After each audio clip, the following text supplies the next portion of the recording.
Bismillahirrahmanirrahim. Assalamualaikum warahmatullahi wabarakatuh. Apa kabar semuanya? Semoga kita semuanya senantiasa diberikan kesehatan dan semoga Allah senantiasa memudahkan urusan kita. Baik, kembali lagi bersama saya Anissa di video pembelajaran mengenai perancangan base data. Dan pada kesempatan kali ini saya akan membahas sedikit terkait dengan Object Oriented Database atau ODB ya. Baik.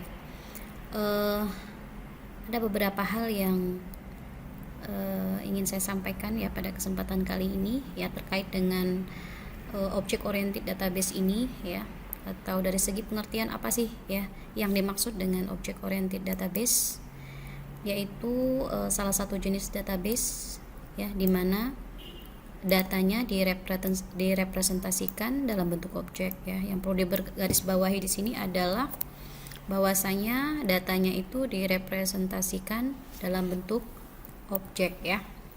Kemudian Object Oriented Database merupakan sebuah sistem database yang menggabungkan ya semua konsep penting dari Object Oriented. Nah, di dalam konsep dasar Object Oriented Database ini ya ODB itu ada istilah-istilah yang harus kita pahami ya, bahwasanya di dalam konsep dasar Object Oriented Database ini ada istilah abstraction, kemudian ada istilah object, class, kemudian message, kemudian encapsulation, kemudian inheritance, kemudian polymorphism.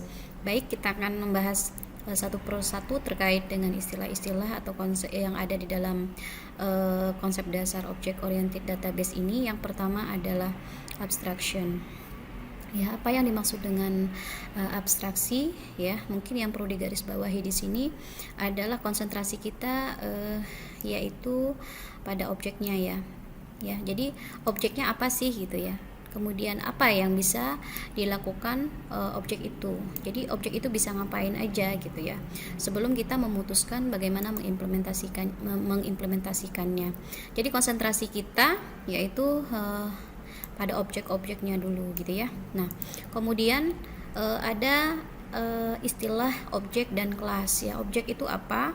Ya, mungkin kita sudah ini ya sering ya mendengar istilah objek ini ya di pertemuan-pertemuan sebelumnya juga kayaknya sudah kita bahas ya terkait dengan apa itu objek. Dan pada kesempatan kali ini juga kita coba lagi gitu ya mereview ya apa itu objek. Objek adalah sebuah representasi abstrak dari entitas dunia nyata yang mempunyai identitas tunggal, kemudian karakteristik dan kemampuan untuk berinteraksi dengan objek-objek yang lain dan dirinya sendiri. Kemudian bisa juga objek itu merupakan entitas ya yang memiliki data yang menyatakan kondisi pada suatu saat dan sekumpulan operasi yang mengakses dan mengubah kondisi tersebut. Kemudian objek biasanya berupa kata benda ya, bisa ada secara fisik ya, contoh objek itu misalkan mobil gitu ya, dan bisa berupa konsep, misalkan contohnya adalah pekerjaan. Nah, sebuah objek itu pada dasarnya terdiri dari dua bagian.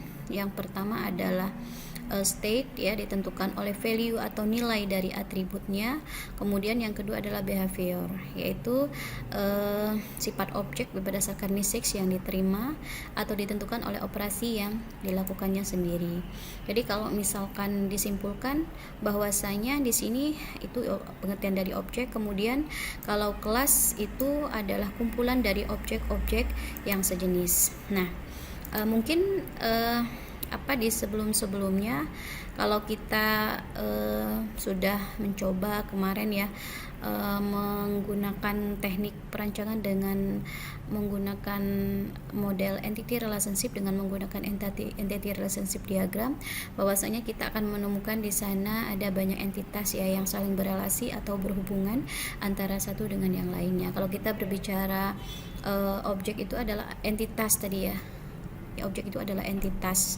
Berarti kalau misalkan kita ambil sebuah contoh, misalkan di suatu sistem informasi misalkan ya perpustakaan misalkan, maka mungkin kita bisa menyimpulkan ya ada objek-objek apa saja di sana ya, seperti halnya misalkan kalau kita melihat objeknya berupa buku, berarti ada suatu objek yang nama objeknya itu adalah buku ya. Nah, kemudian kalau kita berbicara buku ya, pasti buku tidak hanya satu ya, tapi akan ada banyak buku atau kumpulan buku ya, kumpulan buku yang sejenis, yang mana kalau kita lihat dari definisi dari kelas itu sendiri, maka kalau misalkan ada objek buku ya, maka kita bisa meng-create ya suatu kelas ya. Kelas itu yang nantinya isinya adalah kumpulan dari buku-buku. Berarti ada kelas buku ya. Berarti nantinya di dalam kelas buku ini akan ada kumpulan dari banyak buku ya yang sejenis. Ya, kira-kira seperti itu ya. Kemudian ini ada sebuah contoh ya terkait dengan objek dan implementasinya ya. Nah, kalau misalkan kita lihat lagi, misalkan ada suatu objek, misalkan objeknya itu adalah employee ya. Ya. Maka ada instansiasi dari suatu objek adalah kelas ya. Jadi kalau kita instansiasikan suatu objek, maka akan menjadi suatu kelas, yaitu kelasnya adalah kelas employee. Kemudian suatu kelas itu pada dasarnya dia akan terdiri dari properties ya atau atribut. Kemudian dia juga akan terdiri dari method atau operation ya. Jadi kalau misalkan kita ambil sebuah contoh objek tadi ya, misalkan adalah employee, kemudian instansiasi dari objek employee itu adalah kelas employee, maka suatu kelas ya akan terdiri dari atribut atau operation dan atribut atau properties dan operation ya. Nah, kalau misalkan diimplementasikan, maka terdapat pseudocode ya atau codingannya itu bisa digambarkan seperti ini gitu. Jadi ada last employee, properties ya, atributnya ada name, kemudian tipe datanya adalah string, kemudian age integer, tahunnya adalah string, kemudian operationnya bisa menambah data employee-nya, bisa menghapus data employee-nya, kemudian kita juga bisa mengupdate salary dan lain sebagainya. Itu adalah operation atau apa yang bisa dilakukan oleh objeknya ini, yaitu employee ini ya. Jadi seperti itu ya terkait dengan objek dan implementasinya itu seperti apa. Nah, kemudian di sini tadi ada operation ya. Operation ini sama aja dengan method ya. Kalau dari segi definisi, method ini merupakan action ya. Method merupakan operasi atau action yang dapat dilakukan oleh suatu objek. Apa sih yang bisa dilakukan oleh objek? Itu yang dinamakan sebagai method ya. Nah, metodenya itu nantinya ada yang namanya visibility ya, visibility. Atribut punya visibilitas dan metode juga punya. Apakah nantinya sifat dari metodenya itu bersifat private atau bersifat public gitu ya. Jadi tergantung nanti kebutuhannya seperti apa. Kemudian komunikasi antar objek dilakukan dengan memanggil metode yang ada pada objek dengan menggunakan message. Biasanya ya akan ada message yang disampaikan atau digunakan untuk komunikasi antara satu metode ya atau antara satu objek dengan objek yang lainnya ya, dengan memanggil metode yang ada di dalam suatu objek. Kemudian message tadi ya, berarti sarana komunikasi. Jadi ada komunikasi antara objek satu dengan objek yang lainnya lewat message ini ya, dengan mengaktifkan operasi-operasi yang berada pada objeknya, yang mana yang mau diaktifkan gitu ya. Jadi ada message, kemudian ada istilah enkapsulasi atau encapsulation, yaitu merupakan suatu metode ya yang memastikan pengguna tidak dapat mengubah sebuah objek secara leluasa. Kemudian hanya metode dalam objek tersebut yang diizinkan untuk mengakses keadaannya. Dengan kata lain, dia akan mengontrol hak akses pengguna dalam melakukan perubahan pada suatu objek, karena antar objek yang satu dengan objek yang lain itu saling berinteraksi. Jadi dengan adanya encapsulation ini pada dasarnya kita akan melakukan pengkapsulan gitu ya, atau apa istilahnya untuk melindungi data ya, atau untuk melindungi data yang ada di dalam suatu objek. Ya, jadi di sini nanti berperan ada hak akses penggunanya ya, untuk memastikan bahwa penggunanya itu nantinya tidak akan mengubah suatu objek sebuah objek itu secara leluasa, baik itu pemanfaatan atributnya ataupun metode yang pastinya dimiliki oleh suatu objek. Kemudian apa sih keuntungan dari encapsulation gitu ya.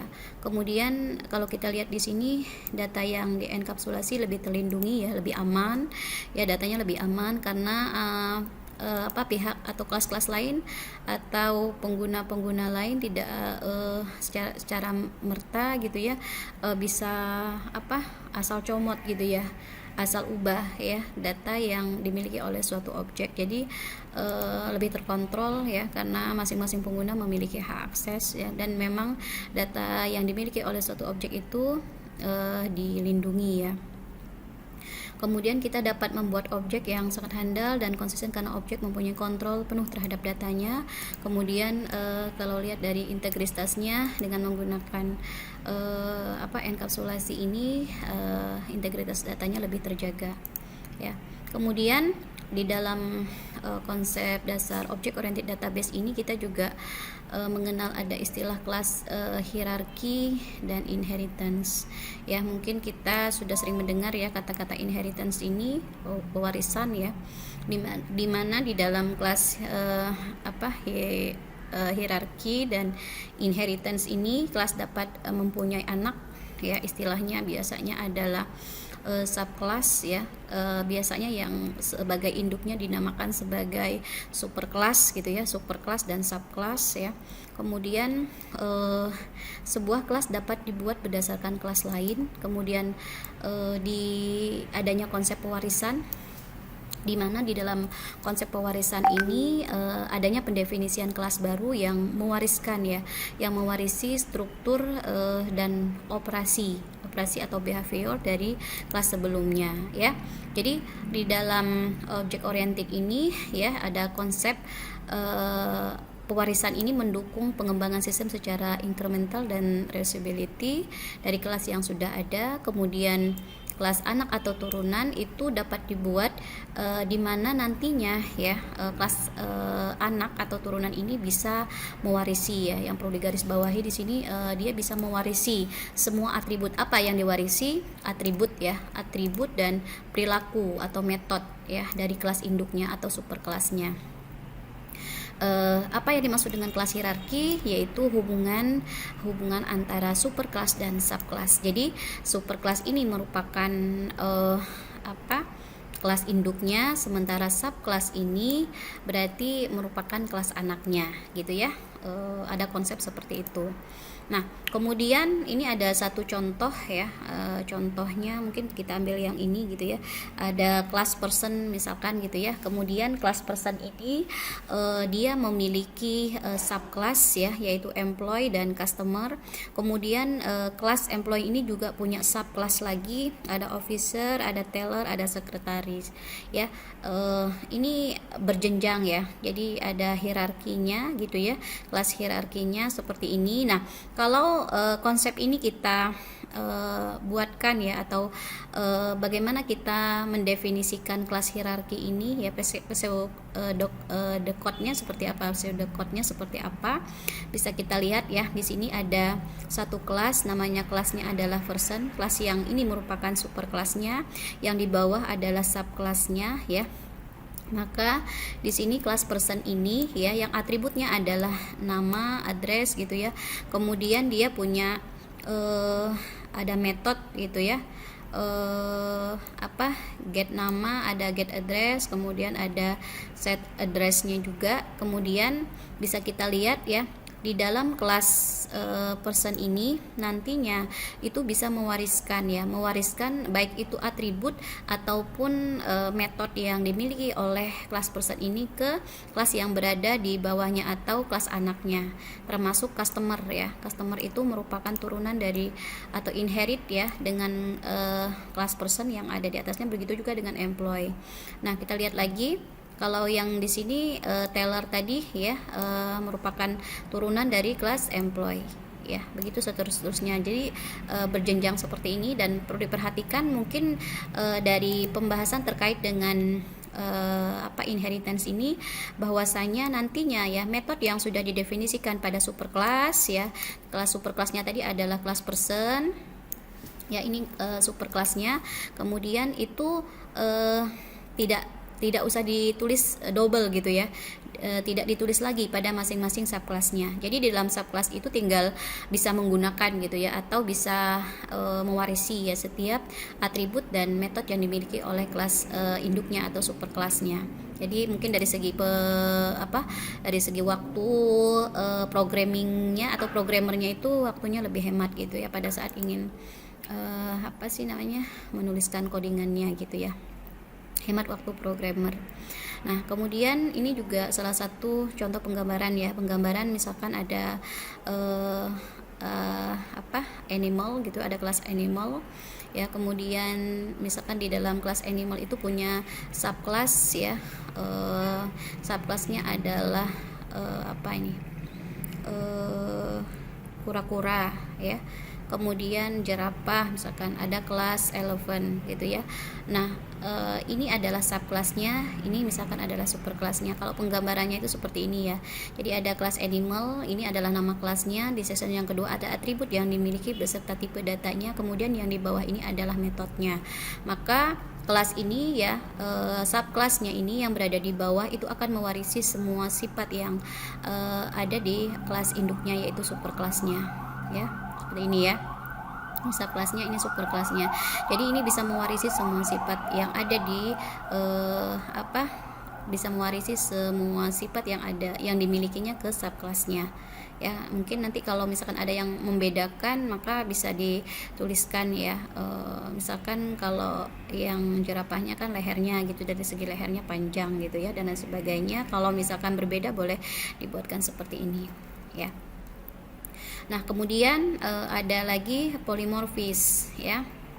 Nah, polymorphis ini polymorphis banyak bentuk ya, ada kemampuan sebuah operasi suatu objek pada objek lain yang berbeda, nama operasinya sama ya, jadi metodenya itu sama ya di dalam polymorphis, tetapi implementasinya berbeda tergantung dari tipe objeknya ya. Atau pernah juga diistilahin dengan ada metode override gitu ya. Kemudian jika kelas mewarisi atribut dan perilaku dari kelas induk, maka bisa dimungkinkan perilaku dari kelas turunan berbeda dari kelas induknya. Dengan demikian untuk mistakes yang sama mungkin akan memberikan efek yang berbeda tergantung kelas dari objek yang menerimanya.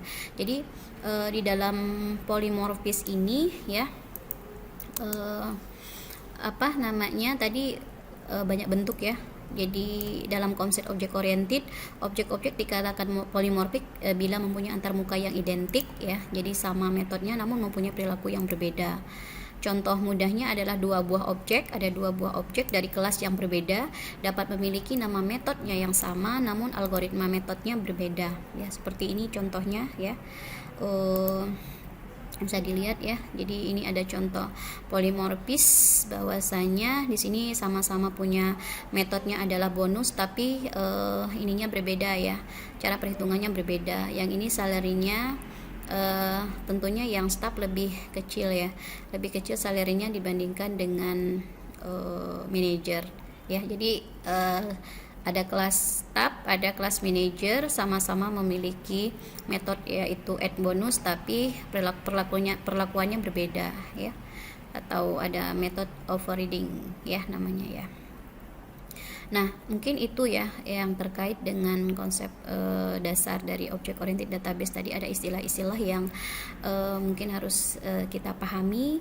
Kemudian kita akan sedikit membahas kemudian terkait dengan kelas diagram ya, di mana di dalam kelas diagram ini adalah suatu jenis diagram struktur statis ya di dalam UML yang menggambarkan struktur sistem ya, dengan menunjukkan sistem kelas ya, atributnya, metodenya, dan bagaimana hubungan antar objeknya ya. Penggambarannya itu nanti akan kita gambarkan ya, sebagaimana nanti akan kita ada studi kasus gitu ya, terkait dengan pembahasan untuk kelas diagramnya ini untuk menunjukkan ya sistem kelasnya ya, atributnya, metodenya, bagaimana hubungan antara satu objek dengan objek yang lainnya ya. Jadi di sini tadi ada kata-kata UML ya. UML itu adalah Unified Modeling Language, yaitu salah satu alat bantu ya yang sangat handal di dunia pengembangan sistem yang berorientasi objek. Jadi nantinya di UML ini menyediakan bahasa pemrograman visual yang memungkinkan bagi pengembang sistem ya yang ingin mengembangkan suatu sistem informasi, dia akan bisa membuat suatu cetak biru atau visi misi mereka dalam bentuk yang baku ya, sehingga mudah dimengerti serta dilengkapi dengan mekanisme yang efektif untuk bisa berbagi atau sharing dan mengkomunikasikan rancangan mereka dengan yang lain. Kemudian UML ini adalah hasil kerja konsorsium ya berbagai organisasi yang berhasil dijadikan sebagai standar baku dalam object oriented analysis dan design. Kemudian UML ini mempunyai elemen grafis ya yang bisa dikombinasikan menjadi suatu diagram, dan salah satu diagram UML ini adalah diagram kelas diagram ini, di mana kelas diagram ini bisa merupakan salah satu jenis diagram yang memiliki struktur statis, nantinya bisa menggambarkan struktur sistem yang menunjukkan sistem kelas, atributnya, metodenya, dan bagaimana hubungan antara satu objek dengan objek yang lain ya. Di sini terkait dengan kelas diagram bagaimana penggambarannya ya, pernah saya bahas di jurnal saya ya, di tahun 2017 di jurnal Simetris, di mana judulnya adalah Analisis dan Perancangan Sistem Informasi Pengolahan Data, Pengeluaran, Penggunaan Bahan dan Hutang dalam Pelaksanaan Proyek pada PT Banamba Putra Tama. Kebetulan kemarin saya bersama mahasiswa ya untuk melakukan penelitian ini, dan sudah dipublish di tahun 2017, di mana terkait di dalam jurnal ini ada satu pembahasan terkait dengan apa itu objek gitu ya. Jadi suatu objek itu memiliki keadaan state ya, dia punya state, punya perilaku atau behavior ya. Kemudian kalau kita berbicara state tadi, suatu objek merupakan kondisi objek tersebut yang dinyatakan dalam atribut ya. Jadi kondisi objek tersebut yang dinyatakan dalam atribut atau properties biasanya ya. Jadi setiap objek itu pasti memiliki atribut, dia juga pasti memiliki behavior, perilaku ya. Perilaku itu perilaku suatu objek merupakan bagaimana suatu objek bertindak atau beraksi dan memberikan reaksi ya. Perilaku suatu objek dinyatakan dalam operation ya, seperti yang sudah kita bahas tadi ya, bahwasanya suatu objek itu di dalamnya memiliki state dan behavior pastinya. Itu jika dia dikategorikan sebagai objek, berarti dia akan memiliki state ya, tadi atribut, dan dia juga memiliki behavior. Kemudian apa sih atribut ya? Sudah kita singgung di awal-awal juga, yang namanya atribut itu merupakan sifat atau karakteristik yang dimiliki oleh suatu objek ya. Kalau misalkan kita lihat di sini ada sebuah kelas ya, sifat atau karakteristik dari sebuah kelas, di mana di dalam kelas tadi akan merupakan kumpulan dari objek-objek di dalamnya ya. Di dalam objek itu pastinya dia akan memiliki atribut, dia juga akan memiliki operation. Ya, ini penjelasan ya yang ada di dalam jurnal itu terkait dengan penjelasan apa itu objek, penjelasan apa itu atribut, kemudian di dalam kelas diagram itu nantinya ya akan ada association atau hubungan ya. Jadi nantinya antara satu kelas dengan kelas yang lain itu akan terhubung satu sama lain secara konseptual ya. Kemudian di dalam kelas diagram juga nanti akan ada istilah multiplicity ya. Mungkin kalau di konsep model entity relationship kemarin kita bahas bahwasanya ada kardinalitas, yaitu tingkat hubungan antara satu entitas dengan entitas yang lain. Maka di kelas diagram juga ada yang namanya sama ya, ada namanya adalah multiplicity, yaitu tingkat hubungan ya antara satu kelas dengan yang kelas yang lain ya. Jadi multiplicity ini pada kasus asosiasi menunjukkan bahwa ada sebuah objek pada sebuah kelas berhubungan dengan sebuah objek pada sebuah asosiasi kelas yang lain ya. Kemudian Objek entity, ada istilah objek entity merupakan sebuah objek yang berisi informasi yang berhubungan dengan bisnis yang bersifat menetap dan disimpan pada sebuah database ya. Oke, ini salah satu teori yang ada di dalam jurnal tersebut gitu ya. Kemudian ini adalah salah satu contoh kelas diagram yang diusulkan. Pastinya ini nantinya akan bermanfaat gitu ya untuk proses implementasinya dengan menggunakan bahasa pemrograman yang mensupport pastinya yang mendukung object oriented, salah satunya bisa mungkin Java gitu ya, bahasa pemrogramannya bisa pakai VB.NET dan lain sebagainya ya. Ini adalah salah satu contoh kelas diagram ya, itu entity class yang sistem yang diusulkan. Nah, pastinya di sini ada banyak sekali kelas gitu ya. Ada banyak sekali kelas yang terbentuk dan akan ada relasi atau hubungan gitu ya, association antara satu kelas dengan kelas yang lain. Ini berupa garis ya. Garisnya ini merupakan association. Kemudian yang ini gitu ya, yang ini ya, itu adalah multiplicity-nya, yaitu tingkat hubungan antara satu entitas dengan entitas yang lain ya. Kemudian di dalam ini adalah gambar dari kelas gitu ya, ada kelas kontrak. Di dalam kelas kontrak ini ada atribut-atributnya ya. Di dalam atribut-atributnya ini yang diberi tanda kunci ini merupakan primary key-nya. Kemudian di dalam di dalam kelas kontrak ada metode-metodenya gitu ya. Jadi ini penggambaran bentuk kelas diagram di mana antara satu kelas dengan kelas yang lainnya saling berelasi atau berhubungan gitu ya, antara satu dengan yang lainnya ya. Nah, kemudian kalau kita lihat lagi dari keterangan gambar ya, bahwa objek entity yang terbentuk di atas merupakan sebuah objek yang berisi informasi yang berhubungan dengan sistemnya adalah sistem informasi ya. Sistemnya adalah sistem informasi pengolahan data, pengeluaran, penggunaan bahan dan hutang dalam pelaksanaan proyek pada PD Penamba Putra Tama gitu ya. Kemudian bersifat menetap dan disimpan pada sebuah database ya. Ini nantinya akan membantu programmer ya gitu ya untuk mengimplementasikan atau membuat codingan programnya ya yang berbasis object oriented ya, object oriented programming. Oke. Nah, mungkin untuk bisa mendapatkan kelas diagram seperti ini ya, mungkin kita kemarin sudah membahas terkait dengan entity relationship diagram. Dari IRD itu kan kita sebenarnya sudah melihat ya ada objek-objek di sana ya. Bagaimana caranya mungkin untuk lebih memudahkan kita ya, kita ambil contoh dari IRD yang sudah pernah kita bahas, yaitu terkait dengan sistem informasi penyewaan aset. Nah, kalau misalkan IRD-nya seperti ini, berarti nanti untuk membuatkan kelas diagramnya itu seperti apa ya. Mungkin kita nanti bisa menggunakan software ya untuk membuatkan kelas diagramnya. Kita bisa gunakan Asta ya. Ini ada salah satu software yang bisa kita gunakan untuk menggambarkan kelas diagram itu sendiri, dimana di dalam kelas diagram tadi pastinya ini ya ada kelas ya, tinggal diklik. Nah, di dalam kelas ini nantinya akan ada yang section yang kedua itu untuk atribut, yang ini untuk yang method. Nah, kalau dilihat dari contoh yang ini tadi ya, ada entitas warga, berarti nanti di sini ada objeknya yaitu warga ya. Nah, objek warga ini punya atribut ya, dia punya atributnya apa? Atributnya misalkan kode warga, kemudian dia juga punya nama warga. Oke. Nah,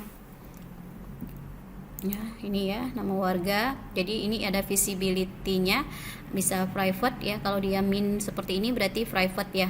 Jadi maksud dari visibility private berarti atributnya ini hanya bisa diakses oleh kelas dan subclass atau subclass itu sendiri ya. Kemudian ada nama. Nah, di sini ada metodenya ya. Metodenya tadi misalkan ada get ya, get. Nama kelasnya tadi apa ya? Warga. Nah, kemudian get apa ini? Misalkan get warga ya. Kemudian ada simpan misalkan ya, datanya bisa disimpan, kemudian selain disimpan bisa juga diubah misalkan, kemudian hapus ya, ini bisa dihapus. Jadi ini adalah atributnya, yang ini adalah metode-metodenya ya. Jadi kalau misalkan di sini mau kita gunakan visibility-nya nanti tergantung kebutuhan ya. Jadi kalau visibility-nya adalah private ya, maka kita bisa menggunakan bahwasanya atributnya ini hanya bisa diakses oleh kelas itu sendiri ya. Atau public ya, berarti kalau public berarti tandanya adalah plus ya, ini plus. Kita coba ya, yang ini misalkan kalau kita buat public maka dia akan plus. Nah kalau misalkan kita mau rubah ke protected maka bentuknya adalah hashtag seperti ini ya. Kemudian kalau packet berarti seperti ini gitu ya. Jadi kalau visibilitasnya kita gunakan private berarti ini atributnya ini hanya bisa diakses oleh kelas itu sendiri ya. Kemudian kalau dia public berarti atribut ataupun metodenya itu ya bisa diakses oleh kelas yang lain ya, atau subclass yang lain. Kemudian kalau protected biasanya itu datanya dilindungi ya, jadi hanya kelas yang sama yang bisa mengakses data yang ada atau metode yang ada, atau package ya. Package ini berarti jika berarti metode dan atributnya ya itu hanya bisa diakses oleh kelas lain di package yang sama tapi jarang digunakan ya. Jadi kalau misalkan visibility-nya kita buatkan private berarti bentuknya seperti ini gitu ya. Termasuk metode juga. Jadi ada visibility-nya mau apa gitu ya. Jadi kalau visibility-nya mau private berarti yang digunakan adalah tanda ini ya, tinggal diganti nantinya terkait dengan visibility yang dimiliki oleh kelas warga itu sendiri. Nah ini ya, kalau mau public berarti silakan public, kalau mau private silakan private. Berarti kalau private atribut dan metodenya ini hanya bisa diakses ya oleh kelas itu sendiri, kelas lain tidak bisa ya. Nah kemudian selanjutnya ya, tadi ada entitas FPA. Nah kalau mau kita buatkan terkait kelas FPA-nya maka tinggal dibuatkan di sini FPA. FPA tadi punya atributnya adalah nomor FPA, kemudian ada tanggal FPA,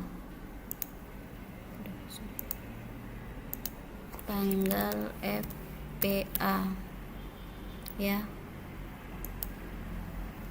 Kemudian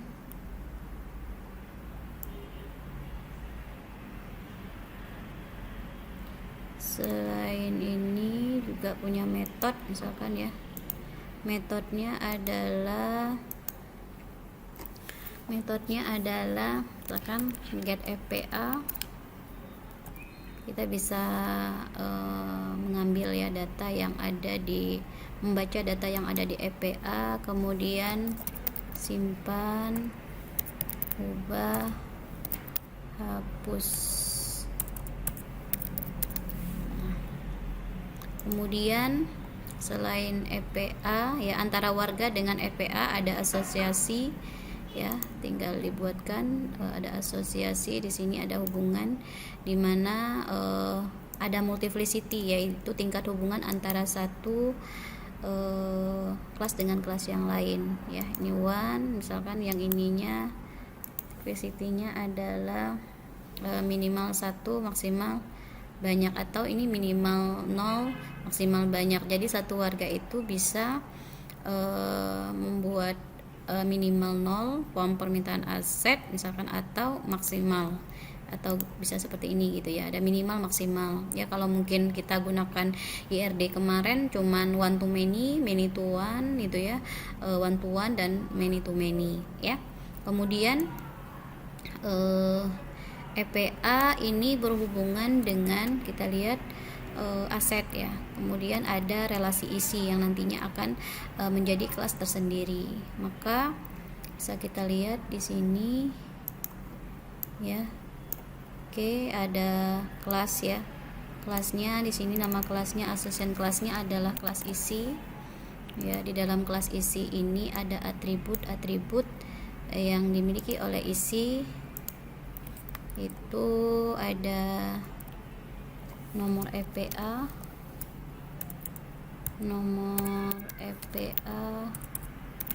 kemudian ada ini ada kelasnya, ada aset ya, ini dulu ya, aset. Kemudian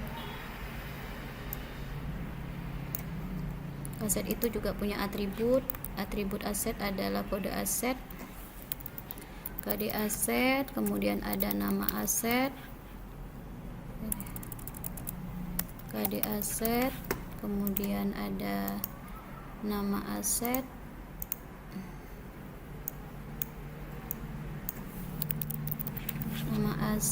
kemudian ada satuan, kemudian ada harga.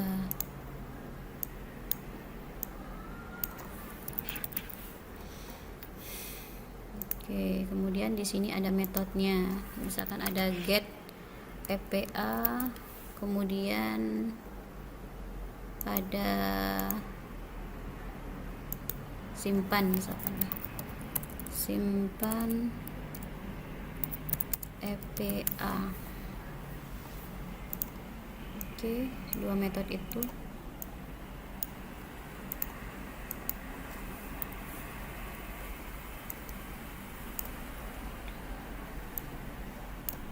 Ya,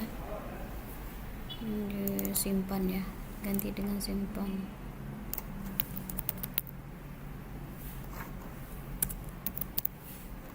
Oke. Kemudian isi tadi ada nomor EPA,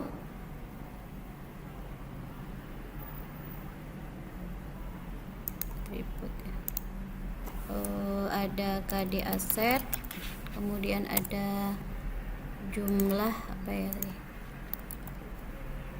tanggal sewa, tanggal selesai, jumlah sewa, tanggal sewa, kemudian ada tanggal selesai, kemudian jumlah sewa.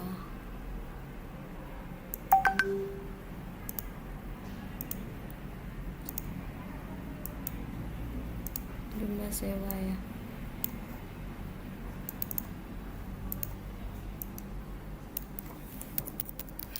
Oke. Nah, ini ada juga metodenya, silakan diisi. Misalkan salah satu metodenya kita bisa get isi, kita membaca tabel isi, kemudian kita juga bisa simpan data yang ada di tabel isi atau di kelas isi. Yang terakhir ada bukti pembayaran. Kelasnya adalah bukti pembayaran, kemudian bukti pembayaran punya atribut no bukti, kemudian ada tanggal bukti. Nah, kemudian ada metodenya. Kalau mau gambarin metodenya, misalkan get BP, bukti pembayaran, kemudian ada simpan ya, simpan BP misalkan. Nah, antara satu kelas dengan kelas yang lainnya punya asosiasi ya, hubungan. Misalkan ini punya hubungan ke sini, kemudian kita tentukan tingkat kardinalitasnya, multiplicity-nya. Misalkan ini 1, kemudian ini juga 1. Nah, kemudian kalau mau memberikan ya, buat nama rule name-nya, ini tadi hasil.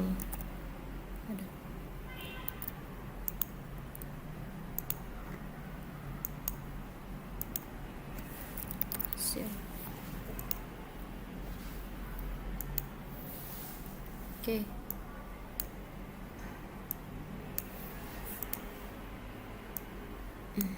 Ini ya. Jadi rule name-nya ini ya, yang relasinya itu kita buatkan jadi nama asosiasinya atau nama hubungannya. Sementara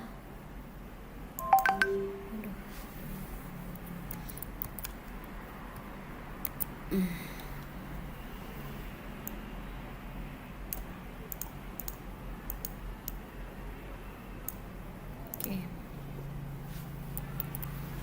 Nah, kira-kira seperti ini ya hasilnya ya. Jadi ada kelas warga, ada kelas FPA, ada kelas bukti pembayaran, ada kelas aset, ada kelas isi ya. Jadi masing-masing kelas itu punya atribut, dia juga punya metode ya. Jadi nantinya tergantung juga ya, ini juga atributnya bisa diganti ya. Jadi nantinya atributnya ini mau kita tentukan tipe datanya apa. Misalkan untuk kode warga karakter misalkan ya, misalkan untuk nama warga juga karakter, tinggal diganti saja. Tipe datanya sesuaikan dengan yang nantinya bakal diimplementasikan itu seperti apa ya. Nanti untuk visibility-nya ya disesuaikan ya, sesuai dengan kebutuhan dari pemrogramannya nanti seperti apa ya. Jadi nanti ini adalah hasil dari apa namanya, penggambaran kelas diagramnya ya. Nah, jadi ada kelas diagramnya, mana ya, sorry.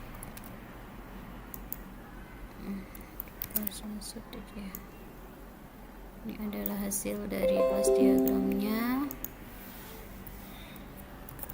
Oke ya, adalah kelas diagram yang sudah kita coba buat tadi ya. Nanti untuk visibility-nya nanti disesuaikan saja ya, sesuai dengan kebutuhan ya. Nanti metodenya ini apakah bisa public atau private ya. Kalau public berarti bisa diakses oleh kelas lain ya, bisa diakses oleh kelas lain atau subkelas lainnya ya. Ini adalah penyelesaian dari ini tadi ya. Jadi ini adalah IRD-nya dan yang ini adalah gambar dari kelas diagramnya. Baik, mungkin itu saja yang bisa saya sampaikan pada kesempatan kali ini ya. Lebih dan kurangnya saya mohon maaf. Saya akhiri, sampai jumpa. Wassalamualaikum warahmatullahi wabarakatuh.